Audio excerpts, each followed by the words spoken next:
Buenos días, aquí Augusto Townsend, curador principal de Comité, con las noticias de hoy, martes 11 de marzo del 2025. Siempre es bueno recordar que este es un podcast que no busca polarizar ni inflamar a quienes nos escuchan, sino hacerles llegar una explicación de las noticias calmada, rigurosa y sin dueños de la verdad, para que se entienda mejor lo que está pasando en el Perú y el mundo. Si encuentras valioso lo que hacemos, no olvides seguir las cuentas de Comité en las distintas redes sociales, darle me gusta a nuestros contenidos y compartirlos y sobre todo comentar.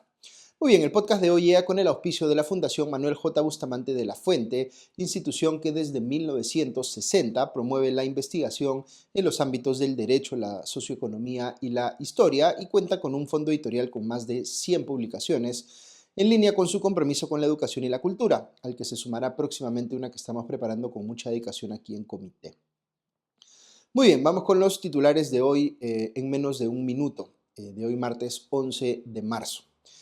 Primero, la Corte Suprema ha rechazado dos recursos por medio de los cuales el partido que lleva las siglas Antauro buscaba revertir el fallo de segunda instancia que lo declara ilegal y ordena su disolución. Segundo, el expresidente Pedro Castillo se declaró en huelga de hambre en protesta por el juicio que se le sigue por cometer un golpe de Estado que él considera injusto. Tercero, congresistas de Renovación Popular presentaron una denuncia constitucional contra la fiscal de la Nación, Delia Espinosa, acusándola de intercambiar favores con su antecesor Pablo Sánchez. Cuarto, el desplome de la Bolsa de Valores de Nueva York ha generado pérdidas por 4 billones de dólares en medio del temor de que Estados Unidos pueda caer en una recesión por la guerra arancelaria. Y quinto, el economista Mark Carney, de destacada trayectoria en bancos centrales, fue elegido nuevo primer ministro de Canadá por el Partido Liberal. Muy bien, vamos al desarrollo de cada una de estas noticias. Aquí va la primera. Como saben, una noticia muy relevante que se dio recientemente es que el Poder Judicial emitió una sentencia de segunda instancia diciendo que el partido que lleva las siglas Antauro y que parecía que iba a ser pues, el vehículo para una eventual candidatura presidencial de Antauro Humala, pues debía ser disuelto por ser una organización que promovía o promueve ideas visiblemente antidemocráticas, como mandar a fusilar a quienes ellos considerasen corruptos. Ese fallo declaró la ilegalidad del partido Antauro, como les digo, en segunda instancia, pero sus representantes quisieron seguir dando la pelea en el frente legal y presentaron por un lado un recurso de casación y por otro uno de nulidad, tratando de revertir pues esa sentencia. Pues bien, la Sala Civil Permanente de la Corte Suprema acaba de declarar improcedente tanto el recurso de casación como el recurso de nulidad, con lo cual se mantiene la imposibilidad legal o práctica de que Antauro Humala pueda ser candidato a la presidencia. Es válido que el sistema judicial lo haya excluido de participar, pues digamos que el partido en cuestión no es que esté en los márgenes de lo que se pueda considerar democrático o antidemocrático, sino que claramente ha buscado ubicarse en este segundo espacio con un discurso violentista. Este no es, por tanto, un caso dudoso, sino el de un partido que declaradamente no quería ceñirse a las reglas de la democracia y esta es la consecuencia. Segunda noticia, el expresidente Pedro Castillo, quien viene afrontando un juicio por el intento de golpe de Estado cometido el 7 de diciembre del 2022, anunció a través de una carta manuscrita publicada en redes sociales que se declara en huelga de hambre como acto de protesta contra, en sus palabras, la injusticia que se viene cometiendo conmigo. En el mensaje de redes sociales, el expresidente califica el juicio de, entre comillas, politizado y en la carta manuscrita se queja de que el proceso es liderado por, en sus palabras, una jueza que ha adelantado opinión en mi contra, forzando el tipo penal de rebelión. Esto hace alusión a la magistrada Norma Carvajal, quien habría señalado meses atrás que el alzamiento en armas no requiere violencia física. A eso se refiere Castillo con el supuesto adelanto de opinión.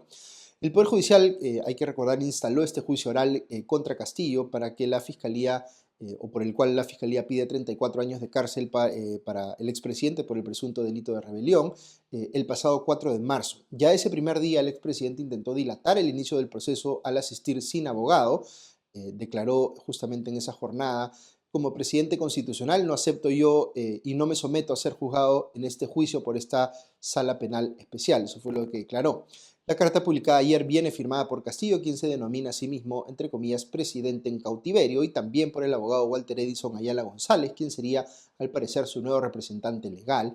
En conversación con la prensa, Ayala declaró que, en su opinión, han metido preso a un inocente. Según el abogado, la huelga de hambre iniciada por Castillo tiene por objetivo que el Perú y el mundo tengan conocimiento de que nuevamente, en sus palabras, se encuentra preso de manera injusta y arbitraria.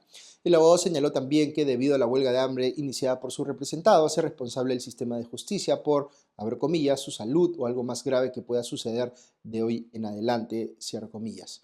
En respuesta a todo esto, una serie, pues como les he venido comentando, de intentos de Castillo de dilatar este proceso, el Instituto Nacional Penitenciario, el INPE, ha sacado un comunicado diciendo que iniciará un procedimiento administrativo disciplinario contra Castillo, ya que su huelga de hambre constituye, según la institución, una falta grave al Código de Ejecución Penal y que, por tanto, el expresidente será aislado y se suspenderán sus visitas, según cita el Comercio. Tercera noticia: ayer lunes, varios congresistas de Renovación Popular, entre ellos Alejandro Muñante, Norma Yarrow y Diego Bazán, interpusieron una denuncia constitucional contra el actual fiscal de la Nación, Delia Espinosa, imputándole infracciones a la Constitución y los presuntos delitos de cohecho activo y encubrimiento personal, y pidiendo para ella una inhabilitación de 10 años de ejercer cargos públicos. Según esta denuncia constitucional, Espinosa habría intercambiado favores con el ex fiscal de la Nación, su antecesor, Pablo Sánchez, ofreciéndole archivar una investigación en su contra por obstrucción a la justicia, a cambio de que Sánchez votase por ella para el cargo que ahora ostenta. Como le están imputando cohecho y encubrimiento, la denuncia tendría que estar, pues, en la capacidad de demostrar que ese supuesto intercambio de favores en efecto se dio, pues de otro modo se trataría de una denuncia maliciosa o calumniosa. En lo que se basan los denunciantes es en que Espinosa, entre comillas, no se inhibió por decoro de ver el caso de Sánchez y lo resolvió de manera favorable a este con una sustentación o motivación, como dicen los abogados, deficiente a criterio de los denunciantes. El caso de obstrucción a la justicia contra Pablo Sánchez es uno en el que el entonces fiscal de la Nación supuestamente dispuso detener un allanamiento contra IDL Reporteros tras recibir una llamada telefónica del director de esta organización, Gustavo Gorriti. Puede haber ciertamente una discusión sobre cuántos elementos de convicción había, ya sea para desestimar o continuar con la investigación contra Pablo Sánchez.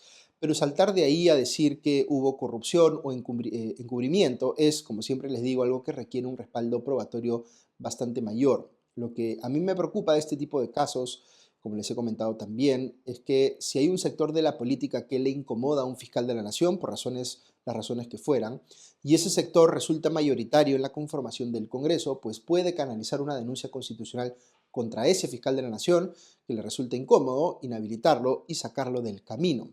Yo ciertamente no descarto que pueda haber algo objetable en la forma como se conduce una fiscal de la Nación, como en este caso Delia Espinosa, pero mi punto es que no debería ser tan fácil para una mayoría congresal deshacerse de quien encabeza un organismo constitucionalmente autónomo, como el Ministerio Público. Porque recuerden que, al aprobarse la denuncia constitucional, eso significa que la parte penal va al Poder Judicial y ahí la persona va a poder defenderse, siguiendo, pues, el derecho al debido proceso.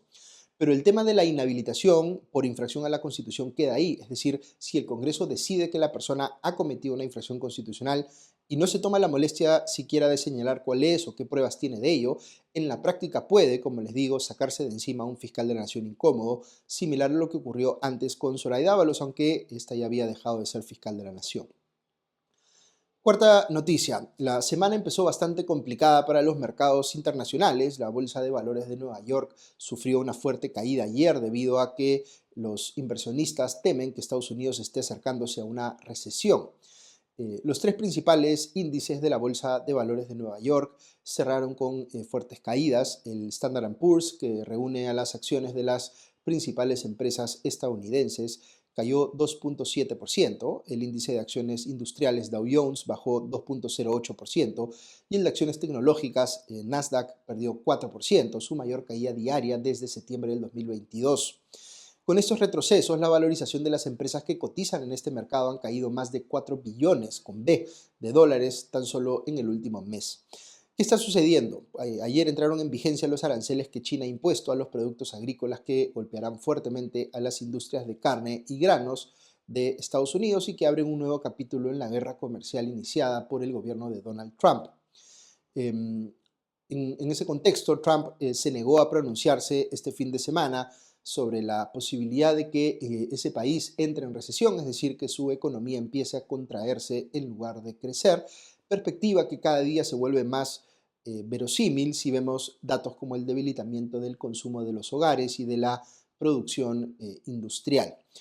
A este pánico también está contribuyendo que China ha empezado a cobrar altísimos aranceles impuestos a las importaciones de productos canadienses, por ejemplo, como el aceite de canola.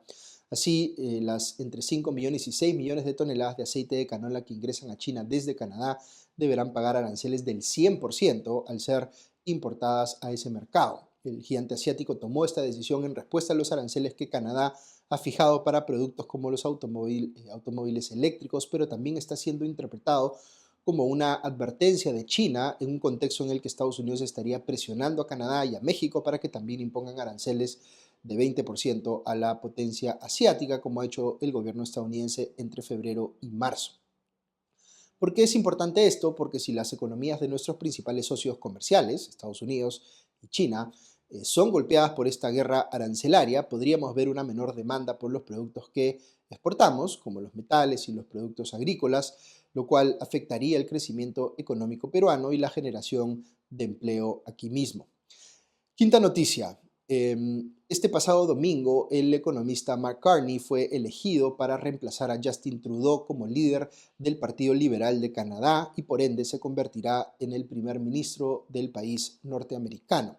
Carney, de 59 años, arrasó en la elección interna del partido a pesar de no tener experiencia política, en parte debido a su destacada trayectoria en el sector de los bancos centrales. Se desempeñó como gobernador del Banco Central de Canadá, donde obtuvo mucho reconocimiento por su manejo durante la crisis del 2008 y fue además el primer director extranjero del Banco Central de Inglaterra.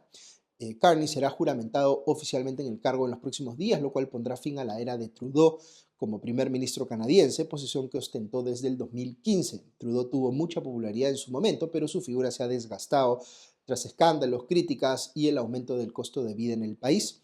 Se espera que el nuevo líder canadiense Mark Carney convoque a elecciones a la brevedad, a las que su partido llegará como favorito por encima del Partido Conservador, cosa que ha cambiado porque, digamos, los cuestionamientos de Trump han empoderado, digamos, o levantado el perfil del Partido Liberal, que estaba más bien yendo en caída.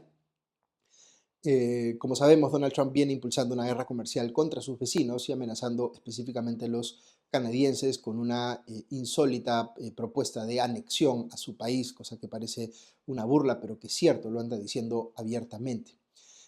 Carney respondió a esta amenaza diciendo: Estados Unidos no es Canadá y Canadá nunca jamás formará parte de Estados Unidos de ninguna manera o forma. No pedimos esta lucha, pero los canadienses siempre estamos preparados cuando alguien nos reta. Además, durante su campaña para el liderazgo del Partido Liberal, Carney subrayó que tiene la experiencia para equilibrar la economía del país y manifestó su intención de reducir algunos impuestos y de gestionar de forma más estricta el presupuesto, aunque sin hacer recortes en programas sociales. No obstante, el principal problema con el que tendrá que lidiar, tanto en el plano político como económico, será ciertamente el hostil gobierno de Donald Trump. Veremos cómo se desempeña en ese frente. Ok, hasta aquí las noticias de hoy, pero si quieren escuchar unos minutos más, hoy tenemos un comentario invitado en el espacio de la reflexión del día. A propósito del Día Internacional de la Mujer, que fue el pasado 8 de marzo, vi que el Instituto Peruano de Economía lanzó el Índice Regional de Brechas de Género, que es parte del trabajo valioso que hace el IPE para desmenuzar cómo problemas como este se ven a nivel regional y cómo se relaciona esto con, por ejemplo, los índices de competitividad. Así que le pedí a María Pía Benavides, gerenta de comunicaciones del think tank, que nos comparta una reflexión sobre esta problemática y sobre el lanzamiento del índice que acaba de hacer el IPE. Escuchamos a María Pía. Ser mujer en el Perú no significa lo mismo en todas partes. No es lo mismo crecer en Lima que en Cajamarca o Loreto. Y eso no es solo una frase, es una realidad que podemos medir. Sabemos que actualmente los hombres ganan en promedio un 30% más que las mujeres. Solo el 5% de alcaldías en el país están lideradas por mujeres. Y en algunas regiones de la selva, 1 de cada 5 adolescentes ha estado embarazada antes de los 19 años. Estas no son diferencias menores, son barreras estructurales que limitan el futuro de millones de niñas y mujeres en el país. Durante años hemos hablado de la brecha de género en el Perú como si fuera una sola, pero la realidad es mucho más compleja.